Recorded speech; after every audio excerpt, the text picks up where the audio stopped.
Hello everyone. આજે આપણે એક એવું લિટરેરી કોન્સેપ્ટ સમજશું કે જેમાં લાફ્ટર પણ છે અને એની સાથે સાથે છે અટેક. એટલે લાફ્ટર પણ અને અટેક પણ, બરાબર. આ કોન્સેપ્ટ છે સટાયર. હવે સટાયર એક એવું પાવરફુલ મીડિયમ છે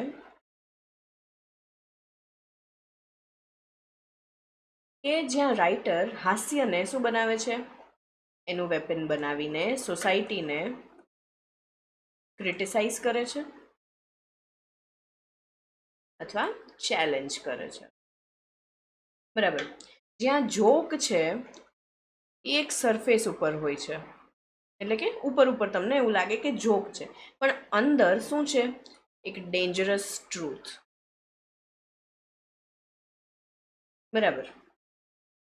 હવે આપણે જોઈએ કે વોટ ઇઝ સટાયર. સટાયર શું છે? તો ચાલો આપણે એક બેઝિકથી સ્ટાર્ટ કરીએ કે સટાયર is a literary form that uses humor, irony, exaggeration, and ridicule to expose human vices and social evils. It holds a mirror up to society, and the reflection is rarely flattering.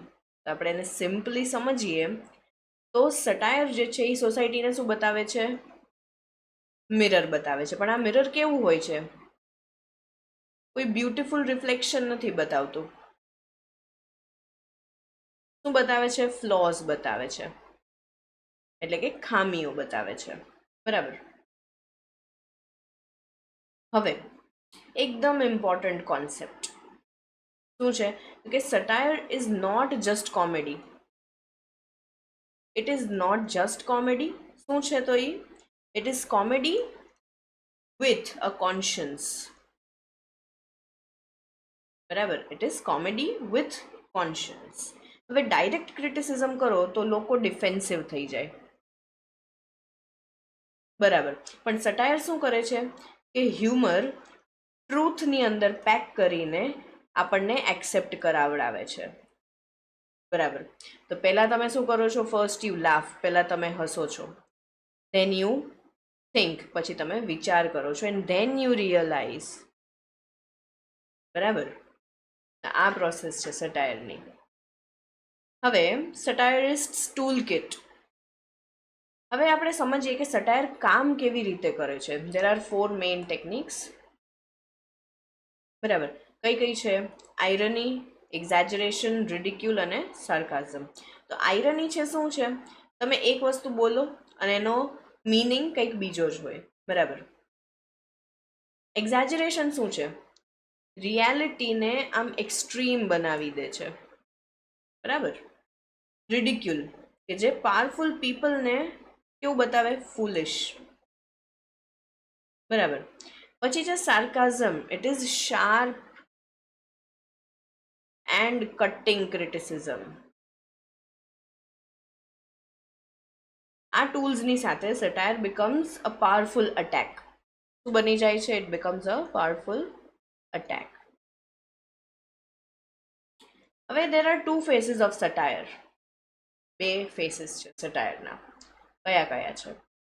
તો હવે પહેલા આપણે એ સમજીએ કે સટાયર છે એક જેવું જ નથી હોતું, બરાબર.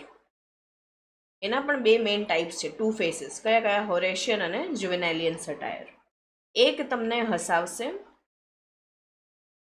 અને એક તમને ડિસ્ટર્બ કરશે, બરાબર. હવે હોરેશિયન સટાયર શું છે? તો આ જેન્ટલ, વિટી અને કેવું છે? ફરગિવિંગ. આ તમને અટેક નથી કરતું, તમારા ઉપર અટેક નથી કરતું, સોફ્ટલી રિયલાઇઝ કરાવે છે, બરાબર. આ એક વાઇઝ ફ્રેન્ડની જેવું છે કે જે તમને લાઇટલી કરેક્ટ કરે. પછી આવે છે જુવેનાલિયન સટાયર કે જે કમ્પ્લીટલી ઓપોઝિટ છે, બરાબર.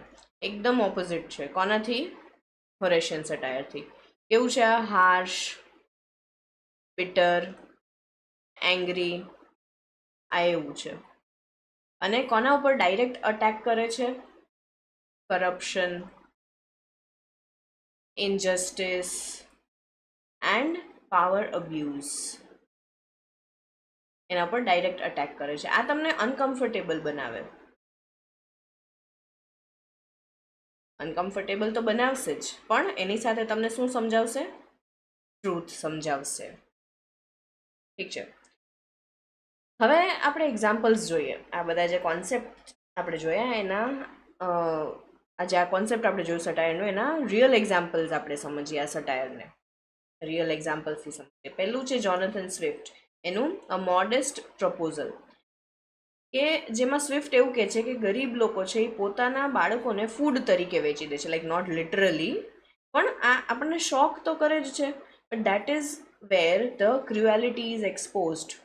સમાજની જે ક્રુએલિટી છે એ એક્સપોઝ થાય છે અહીંયા. પછી આવે છે the rape of the lock by Alexander Pope. આ કેવું છે? એક મોક એપિક છે. એક સ્મોલ એવું ઇન્સિડન્ટ છે, સ્મોલ ઇન્સિડન્ટને એક્ઝેજરેટ કરી દે છે અને શું બનાવી દે છે? એપિક. સોસાયટીની વેનિટી બતાવે છે, દેખાડો કરવાની આદત સોસાયટીની. પછી આવે છે જ્યોર્જ ઓરવેલનું એનિમલ ફાર્મ. આપણને સ્ટોરી લાગે કે એનિમલ્સની છે, બરાબર, પણ ખરેખર એવું છે નહીં. શું છે? પોલિટિક્સ ઉપરનું સટાયર છે.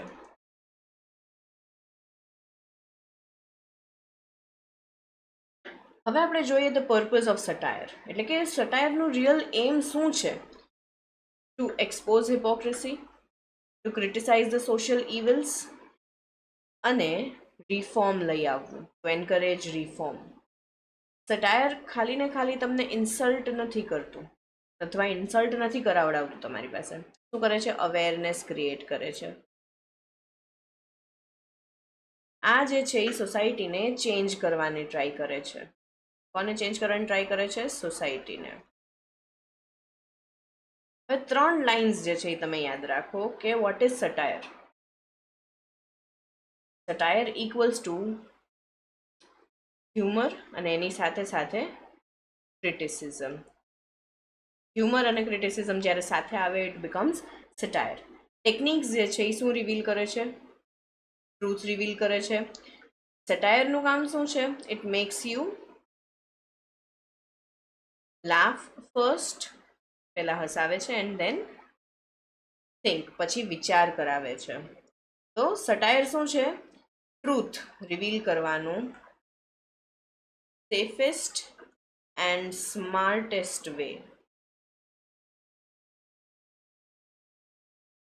ચાલો, થેન્ક યુ સો મચ.